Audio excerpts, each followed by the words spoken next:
A água é um bem comum entre todos nós seres vivos, porém, muito não se sabe de onde ela vem. Esse bem precioso deve ser valorizado e preservado. Dessa forma, vamos falar um pouco mais a seu respeito. Ao falar de água, vem em nossas cabeças os rios, mas pouco se conhece sobre sua origem, o que são e para onde vão. O rio se trata de um ambiente lótico, ou seja, possui água em movimento. Dentre as características deste corpo hídrico, podemos mencionar a nascente, o leito e a foz. Sendo que a nascente são manifestações superficiais de lençóis subterrâneos que dão origem a cursos d'água. O leito se trata do espaço ocupado pelas águas do rio.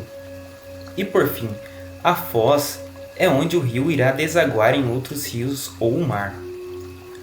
Os formatos dos rios muitas vezes são definidos pelo fluxo de água, apresentando desta forma uma região que possui maior velocidade, denominada Talweg. Os rios podem ser de primeira ordem, os quais englobam riachos e nascentes, segunda ordem, como a junção de dois riachos de primeira ordem, terceira ordem, que apresenta a junção de dois de segunda ordem, e por último, de quarta ordem, sendo a junção de dois de terceira ordem. O transporte de materiais feito pelos rios depende da litologia, hidrologia e composição da vegetação. O movimento das partículas é diretamente ligado ao seu tamanho. O rio apresenta três tipos de trechos, sendo eles o inferior, médio e superior.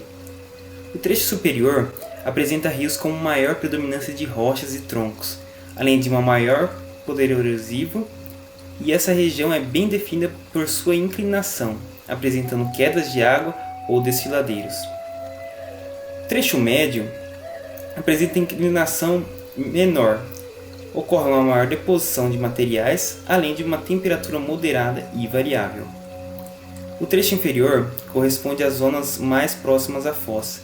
A inclinação do terreno se torna quase nula, e nesse trecho apresenta a dominância de silt, areia e argila.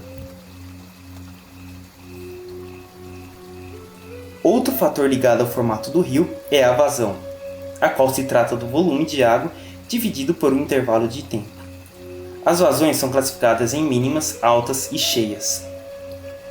A estrutura dos rios influencia diretamente a biota local, sendo que em rios mais estreitos, componentes alóctones possuem forte influência sobre os organismos, e em rios largos, componentes autóctones predominam. Dentre as consequências para a biota, podemos citar a corrente, que influencia na disponibilidade de nutrientes, distribuição ecológica e padrão comportamental dos organismos.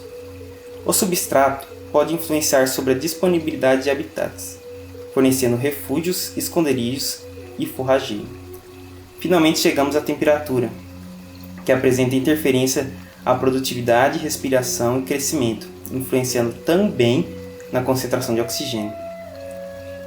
Quando ocorre o encontro dos rios, eles irão estabelecer uma zona de abastecimento hídrico, desencadeando um fluxo unidirecional, definindo desta forma uma bacia hidrográfica. Se as águas dos rios desaguam direta ou indiretamente para o mar, são classificadas como bacia exorreica. Por outro lado, se desaguam em outros rios, lagos ou cavernas, são classificadas como endorreicas. O clima, o solo junto com o subsolo, o relevo, o tamanho da bacia são fatores que influenciam significativamente a dinâmica da bacia. Quanto ao padrão de drenagem, que indica as características de escoamento de uma precipitação, temos como categorias o aspecto dendrítico, que ocorre a partir de terras altas, retangular, que segue em falhas da estrutura do solo, e por último, o padrão treliça, que ocorre em planícies costeiras.